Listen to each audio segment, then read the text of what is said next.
sur la RTNC à la 1 soir, plusieurs blessés dont en majorité le construction et quelques passants suite à l'affaissement d'un immeuble d'au moins 7 étages sur l'avenue Malémonkoulou dans la commune de la Gombe. De témoignages recueillis par nos reporters sur le lieu du drame déclarent que l'endroit n'était pas éligible à supporter une maison à plus de 6 étages. Au siège de l'agence pilotage de coordination et de suivi de conventions de collaboration, le Premier ministre Jean-Michel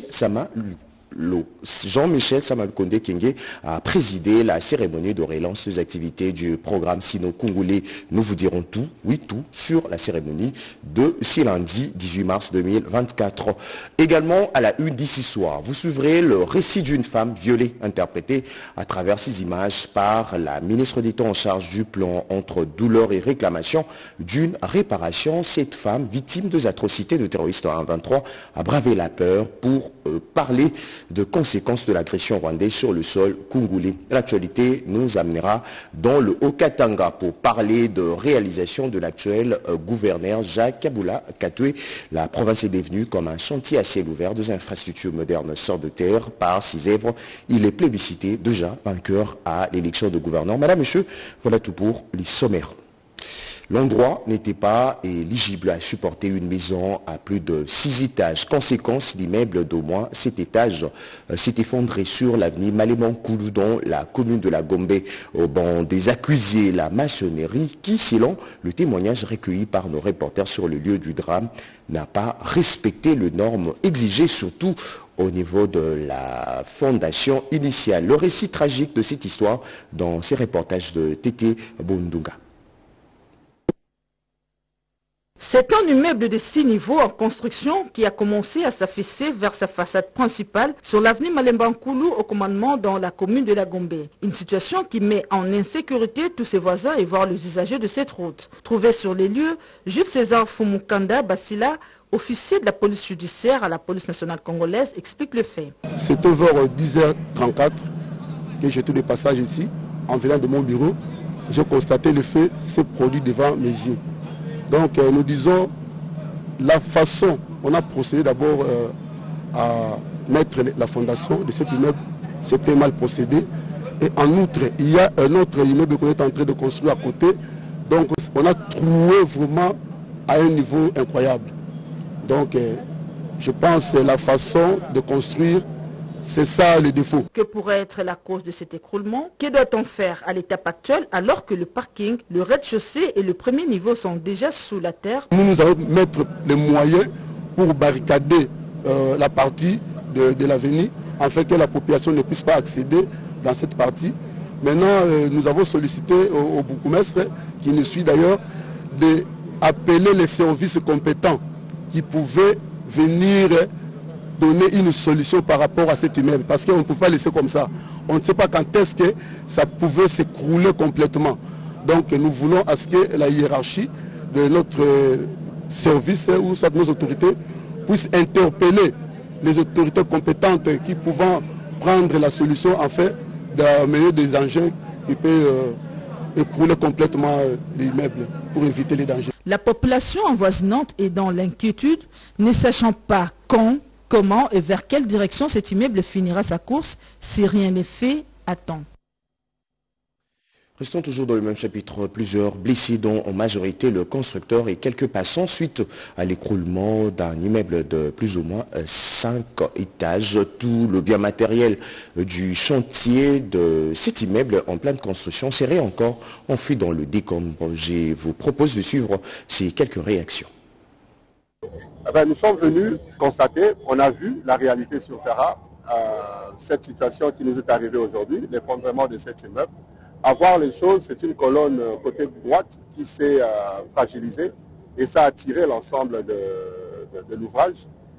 Et au stade actuel, tout ce que nous pouvons faire, c'est attendre le résultat des enquêtes. Mais il faut également sécuriser l'environnement parce que cet immeuble peut s'effondrer à tout moment, à n'importe quel moment. Parce qu'il suffit seulement que les éléments qui soutiennent l'immeuble maintenant la cèdent encore, c'est l'ensemble de l'immeuble qui va s'effondrer. Donc voilà pourquoi il est important que les dispositions soient déjà prises sur le plan sécuritaire, les câbles électriques, la tension, tout ça, pour que la population ne puisse pas payer doublement. Mais le reste sont les résultats des enquêtes que nous attendons. Une fois qu'on a ces résultats, les responsabilités seront établies. Est-ce que le bâtiment avait l'autorisation de bâtir? Toutes ces choses. Voilà, à notre niveau, nos services sont en train d'identifier le maître d'œuvre, qui est l'architecte, qui nous donnera également les détails sur l'ouvrage. Grand titre de ce soir, lors de la cérémonie de relance des activités du programme sino-congolais, Jean-Michel Sama Lukonde, Premier ministre RD congolais, a recommandé à chacun et à tous une détermination et un engagement fort en vue d'opérer le meilleur choix pour le bien du pays. Regardez. Après la signature de l'avenant numéro 5, le programme sino-congolais vient d'être relancé. Appelé à repartir sur les nouvelles bases avec l'espoir de donner satisfaction à toutes les parties prenantes. Le Premier ministre et chef du gouvernement, Jean-Michel Sama Lukonde Kyenge, qui a présidé ce lundi 18 mars 2024 la cérémonie de relance, a appelé l'agence de pilotage des collaborations et suivi des conventions à s'appuyer sur l'expérience du programme sino-congolais pour l'étendre à d'autres conventions de collaboration. C'est ici le lieu de saluer la vision clairvoyant de son Excellence M. le Président de la République et chef de l'État Félix Antoine Tshisekedi Tshilombo, dont l'implication personnelle nous a conduit à cet accord. Cette renégociation marque un nouveau tournant pour la relance des activités du programme sino-congolais et recommande à tous et à chacun une détermination et un engagement fort en vue d'opérer les meilleurs choix pour le bien de notre pays. Freddy Yodichembo, directeur général de l'APCSC, a sollicité une franche collaboration des parties prenantes. Nous sollicitons de ce fait la franche collaboration de toutes les structures impliquées dans ce programme pour que cette convention soit une véritable aubaine pour la reconstruction de notre pays.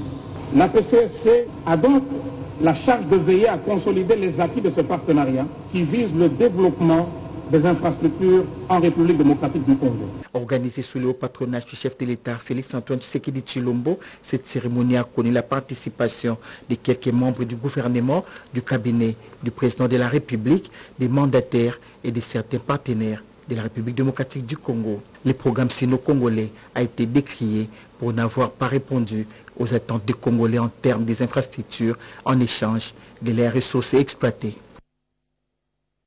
Vous avez certainement reconnu la voix de Pati Tundwango. Dans le chapitre de la justice, la levée du moratoire sur la peine de mort ne cesse d'alimenter le débat. Le sujet fait même d'actualité dans le salon UP de la capitale. Si pour les organisations de défense des droits humains, la décision est rétrograde, pour d'autres Congolais, elle est salvatrice dans ces contextes de guerre. On écoute Grégoire Bakandeja, professeur d'université. La suppression du moratoire sur la peine de mort en République démocratique du Congo est commentée de plusieurs façons différentes. Pour les uns, cette mesure va renforcer à coup sûr l'instauration de l'état de droit. Le cas du professeur émérite Grégoire Bakandeja. Dans un pays marqué par la barbarie actuelle avec les guerres, les tueries, notamment à l'est du pays, certainement aussi au centre, la peine de mort doit être vue comme étant utile pour la société pour lutter contre la criminalité et protéger même la société contre ça. Moi, je ne vois pas pourquoi ça doit faire l'objet de polémiques. Pour ces professeurs de droit, cette disposition devrait s'étendre même aux criminels économiques. Au sujet de l'agitation observée parmi les ONG de droits de l'homme, Bakandeja Wampoung réagit. Vous savez, la peine de mort, il ne suffit pas l'atteinte à la vie des personnes, n'est pas liée simplement par les moyens des armes, etc. Mais aussi, on tue les gens en pillant les caisses du trésor, en utilisant ces gens à des fins personnelles. Ça tue plus que tuer avec une arme. Donc, je pense qu'elle devrait rester pour l'ensemble des crimes, de manière à ce que le pays retrouve les standards des États où des hommes vivent dans la convivialité, etc. Donc, pour moi, la peine de mort, il faut l'étendre aussi pour la criminalité économique. La suppression du moratoire sur la peine de mort en RDC intervient au moment où le pays de Lumumba fait face à une agression barbare de la part du Rwanda dans sa partie Est. Écho de parti et formation politique. Augustin Kabouya, l'informateur, poursuit ses contacts auprès de différents acteurs politiques avant de remettre ses conclusions, au garant de la nation. C'est lundi. Il était avec le député provincial du Kasaï de Kinshasa, Alain Bikaï.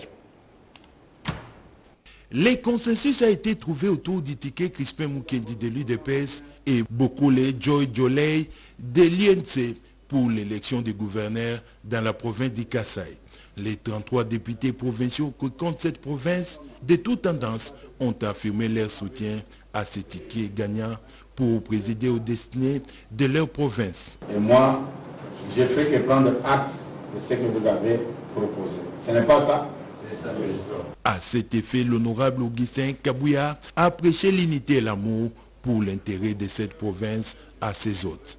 Au sortir de ces échanges, le leader de Lebo, Alain Tissungu, a fait les points. La majorité des députés provinciaux du Kasaï soutiennent les tickets présentés par l'Union sacrée, avec Mukendi Boukassa comme gouverneur et Bokele Joy comme vice-gouverneur. C'est nous qui avons sollicité l'audience auprès du CG pour nous présenter notre ticket. Il n'y a pas eu d'imposition, mais plutôt nous lui avons suggéré ce que nous estimons être vrai et faisable pour notre province. En prélude des élections des gouverneurs dans la ville-province Kinshasa, le secrétaire général de l'UDPS a réuni les députés provinciaux de son parti et c'est des 4 AC pour une causerie morale avec les candidats gouverneurs Daniel Bumba Lubaki. En chef des troupes, Augustin Kabouya a donné une ligne de conduite et les messages des hautes autorités de référence du parti à ces derniers. À cette occasion, les élus de Kinshasa ont eu un temps d'échange à huis clos avec Daniel Bumba, question d'harmoniser des vues.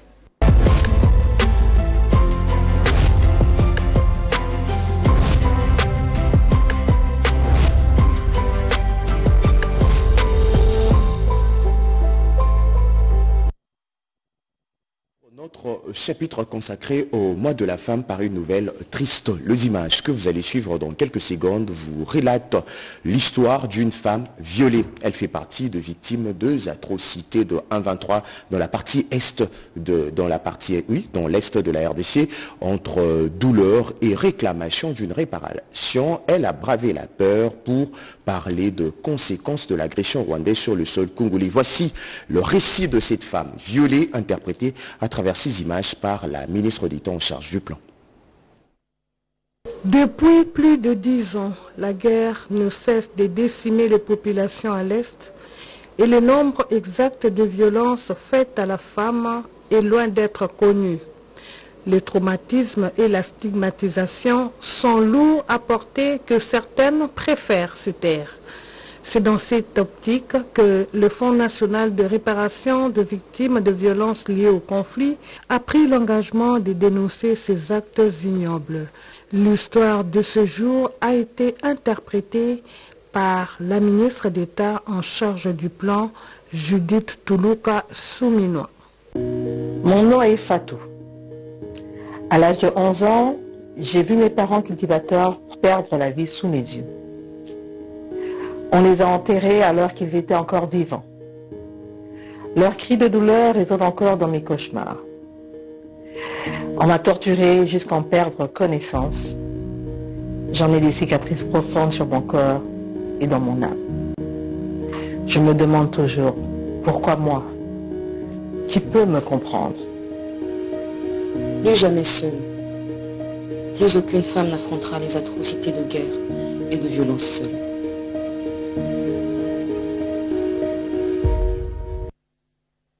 Parlons toujours femmes. Après avoir passé en revue les obstacles et défis qui rencontrent les femmes quant à l'accès aux ressources et à leur participation au processus de paix, les échanges de femmes de différentes organisations de la société civile ont débouché à de recommandations présentées par le groupe de plaidoyer Voix et Leadership de femmes au cours d'un point de presse le week-end dernier. Eric Kabamba. Des échanges du groupe de plaidoyer des voix et leadership des femmes avec différents membres des organisations de la société civile, il se dégage que les femmes ont elles-mêmes un rôle important à jouer pour l'amélioration de leur accès aux ressources et leur participation au processus de paix en République démocratique du Congo. Les recommandations sorties de ces échanges sont, premièrement, en faveur des femmes, localisation et mobilisation des fonds en faveur des initiatives des femmes, promouvoir l'autonomisation économique des femmes, plaider pour les politiques et programmes visant les renforcements d'accès à l'éducation financière, s'approcher des institutions publiques qui ont des politiques de la promotion des femmes. Le pouvoir public est appelé à soutenir les initiatives locales de femmes et impliquer ces dernières dans les négociations pour la paix. Les femmes de la société civile appellent également les partenaires à accompagner leur plaidoyer, notamment par l'allocation des fonds aux projets visant, entre autres, l'autonomisation des femmes et jeunes filles, ainsi que la lutte contre les inégalités. Convaincus que la paix et le développement durable ne peuvent se réaliser sans la participation des femmes, les groupes de plaidoyer Voix et Leadership féminin, un projet du Centre Carter pour la promotion des droits des femmes, compte saisir toutes les opportunités possibles afin d'atteindre ces objectifs. Allez, on change carrément de chapitre pour parler santé. Le monde a célébré le 14 mars 2024 la journée mondiale du rein en RDC. Les personnes souffrant de la maladie rénale étaient dans la rue pour réclamer une prise en charge de traitement par l'État. Une conférence scientifique a été même organisée en marge de cette journée. Constance Malanga. Célébrée chaque deuxième jeudi du mois de mars, la journée mondiale du rein a vécu à Kinshasa. Une conférence scientifique a mis autour d'une table les médecins généralistes, les néphrologues, les infirmiers de dialyse, les étudiants en médecine et l'association des personnes vivant avec maladie des reins. La santé rénale pour tous, promouvoir un accès équitable aux soins et à l'utilisation rationnelle des médicaments, thème retenu pour cette célébration. Une session qui a permis d'échanger autour de la prise en charge de cette maladie. La détection précoce et la prévention permettent soit d'empêcher que la personne développe la maladie rénale chronique, ou alors de prendre en charge tôt afin d'éviter que la maladie rénale chronique évolue vers l'insuffisance rénale chronique, dont la prise en charge est très chère. Le problème qu'on rencontre dans la pratique de maladies des reins, c'est toujours pour sensibiliser et améliorer notre pratique posée par les maladies des reins.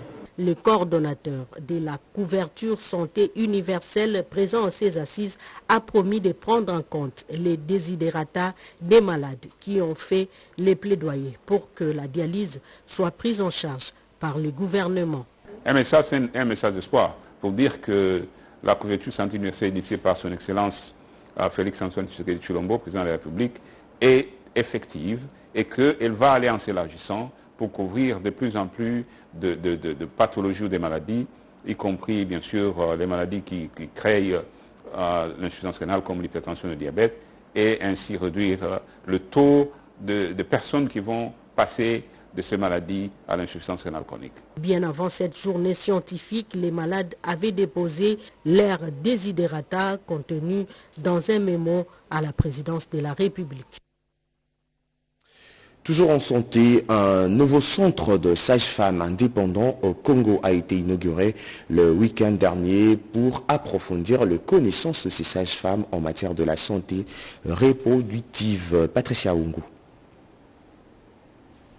La sage-femme, ce rôle très important dans la réduction de la mortalité maternelle et néonatale, mérite une attention particulière en République démocratique du Congo. Après avoir acquis une expérience de plus de 10 ans en Europe, en France, qui l'a permis d'acquérir des connaissances et des compétences solides en matière de la santé reproductive, Stéphie Loualoula, cette compatriote congolaise, décide de mettre en pratique l'expérience acquise en cette matière au service de son pays. Et ce, dans le but de participer à l'amélioration de formation de sages-femmes pour une meilleure prise en charge materno-foétale. D'où l'inauguration de ce nouveau cabinet de sages-femmes indépendantes au Congo, dénommée Maison périnatale Mwanamboka. Préoccupée par les conditions de la sage-femme en RDC, Stéphie Loualoula s'est dit prête à apporter son soutien aux femmes congolaises. L'idée, c'est de vraiment travailler en collaboration avec le gouvernement et l'État et tout ce qu'ils ont mis en place avec la maternité gratuite. Donc vraiment le fait que les subventions avec différents partenaires financiers soient présents, et ben, ça va vraiment rendre l'accessibilité et ça va permettre qu'on ouvre dans différentes régions, différents quartiers pour que, voilà, que tout ne soit pas situé à Gombe seulement. Ce nouveau cabinet est un ouf de soulagement pour la sage-femme congolaise afin de renforcer les capacités pour un travail avec professionnalisme. Dans un autre registre, une cinquantaine de visas délivrés aux élèves en RDC, acte posé par l'ambassadeur égyptien accrédité au pays de Lumumba pour permettre à ses élèves et quelques enseignants de lier la théorie à la pratique. Rodépanda. 50 visas délivrés aux élèves par l'ambassade d'Égypte à RDC, reçus par le diplomate égyptien Hesham Abdel Salam El Mekwad. La délégation du groupe scolaire Aurore de Kinshasa, conduite par le préfet Chassouma Etienne, est venue remercier le représentant du président Sissi à RDC pour l'octroi de ces visas aux élèves et quelques enseignants qui vont effectuer les voyages au pays des pharaons et surtout palper la réalité et la pratique des cours théoriques apprises pendant ces vacances de Pâques. La chargée de l'administration et culture, Cathy Gonda, et l'élève Petrus Capend précisent. On part pour les vacances de Pâques, en voyage scolaire avec les élèves, une cinquantaine environ, pour visiter l'Égypte. Parce que l'Égypte, c'est une destination historique et très belle, une très belle destination, mais aussi pour apprendre et voir pratiquement ce que les élèves ont étudié. Nous le remercier pour nous avoir permis de faire partie autant d'enfants congolais, de pouvoir aller visiter son pays, l'Égypte. Nous tenons à remercier l'ambassade de nous avoir accordé le visa pour visiter l'Égypte, qui est l'un des pays africains avec le plus d'histoire. Et nous sommes très excités et enthousiastes de pouvoir visiter le pays. Et nous espérons qu'avec cette initiative, nous pourrons plus tard pouvoir encore faire des voyages et en apprendre plus sur d'autres villes. Belle opportunité pour ces élèves de palper la réalité de cette nation, berceau de l'humanité et des civilisations. La cérémonie s'est déroulée en présence de la directrice de la Société d'aviation égyptaire. Puisque la RDC caresse l'ambition d'être un géant au cœur du continent, sa jeunesse est sensibilisée sur le défi à relever. Un reportage de José Baïtomo rendu par Eric Kabamba. Samedi 16 mars 2024, la directrice des succursales Kinshasa RDC des Evenly Culture World Place Restoration of Lights, Cielo Kim, a organisé une conférence avec le responsable des points focaux de la coalition nationale pour la parité et la bonne gouvernance de Séraphine Kiloubu. Tenue à Kinshasa, précisément à Tchangou, cette conférence a porté sur la présentation des objectifs des HWPL et l'appel à l'adhésion en vue de l'organisation prochaine d'une série de formations sur la culture de la paix. Ce n'est pas seulement l'Est de la RDC qui a besoin de la paix, mais toute la région de la RDC a besoin de la paix. Et la guerre commence toujours dans la pensée lui-même. Et puis toujours la haine, le sentiment de la haine, et puis aussi penser seulement soi-même. Ces choses aussi qui créent les conflits et les guerres. C'est pourquoi nous, d'abord, et nous voulons aussi, ce que nous proposons, c'est que toutes les populations aussi reçoivent l'éducation à la paix. HWPL, dont les sièges se trouvent en Corée du Sud, est une ONG internationale pour rétablir la paix mondiale et la cessation de guerre. Elle est associée au département des communications mondiales des Nations Unies et bénéficie du statut consultatif spécial auprès du Conseil économique et social des Nations Unies, conformément à l'esprit de la déclaration de la paix mondiale. Elle vise aussi à rétablir la paix mondiale à travers la culture céleste et à restaurer la communauté mondiale avec la lumière. Et la culture s'invite aussi dans le corps de ce journal. La ministre en charge de la culture, des arts et patrimoine a donné le coup d'envoi du séminaire sur le fonctionnement des organes de gestion et de contrôle des établissements publics sous sa tutelle. Durant 2 jours, soit du 18 au 19 mars 2024, ces mandataires et directeurs au sein des établissements publics sous la tutelle du ministère de la Culture, Arts et Patrimoine vont devoir renforcer leur capacité dans le fonctionnement des organes de gestion et contrôle. Une session de formation qui va répondre à un certain nombre de problématiques telles que la confusion des attributions, la mauvaise communication, la mauvaise interprétation du texte, a martelé la ministre en charge de la culture, des arts et du patrimoine dans son mot d'ouverture. Nous n'avons plus droit à l'erreur car nos établissements sont déjà en difficulté et la seule solution qui nous reste, c'est de bien gérer ce qui nous relève et ce qui nous amènera à la prospérité à tous égards. Dans son exposé magistral, Catherine Katungu-Foura a exhorté l'assistance à suivre avec assiduité les matières qui seront dispensées durant ces séminaires pour un meilleur leadership. Un leadership éclairé, mais aussi une gestion transparente et participative dans l'appropriation de la vision du chef de l'État qui se résume dans la construction de l'État moderne avec les 7 piliers spécifiques et prioritaires pour la République démocratique du Congo prospère et pacifique. La bonne gestion pour une administration efficace répondant aux normes et à la promotion de la culture, telle est la vision imprimée par Catherine Katumba-Foura depuis son avènement à la tête de ses ministères. L'actualité de ce soir nous amène dans le Haut-Katanga pour vous proposer un retour en images de réalisation de l'actuel gouverneur Jacques Kabula Katoué. La province, comme je le disais en titre, est devenue comme un chantier à ciel ouvert. Des infrastructures modernes sortent de terre par ses œuvres. Il est plébiscité, oui, plébiscité déjà vainqueur à l'élection de gouverneur. Faisons un retour en images à travers ces reportages. La population multicommunautaire du Haut-Katanga peut espérer une fois de plus d'une amélioration du changement tangible grâce aux actions à impact visible menées par le gouverneur Kabula Katoué Jacques, conforme à la vision du chef de l'État Félix Antoine Tshisekedi Tshilombo. Téné, outre l'harmonie entre les différentes communautés nationales et diverses qui vivent dans les Haut-Katanga, le gouverneur Kabula Katoué Jacques a ainsi réalisé, sur le plan de la lutte contre l'insécurité, il a doté de la province du CCO et du CLCC. Les CCO est doté de caméras et de drones sur toute la ville de Lubumbashi avec plus de 70 pick-up, des unités mixtes de la police militaire, des FARDC et de la police nationale qui disposent d'un numéro vert gratuit et de 3 numéros de cadre sécurocrate permanent.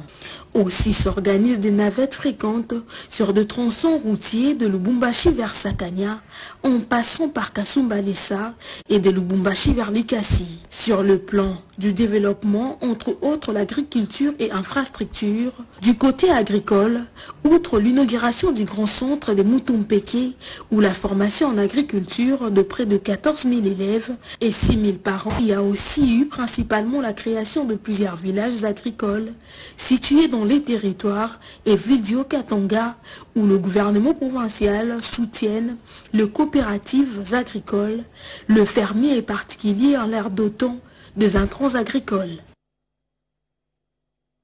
Madame, messieurs, voilà tout pour ce soir. C'était un journal de la rédaction coordonné par Mireille Ndeke, réalisé par André Nzeka, assisté de Guillaume Koko et Henri Alimassi. Merci aussi à Narcisse Makani pour l'avoir aligné. Merci aussi à vous qui nous suivez depuis la commune de la Gombe. À demain.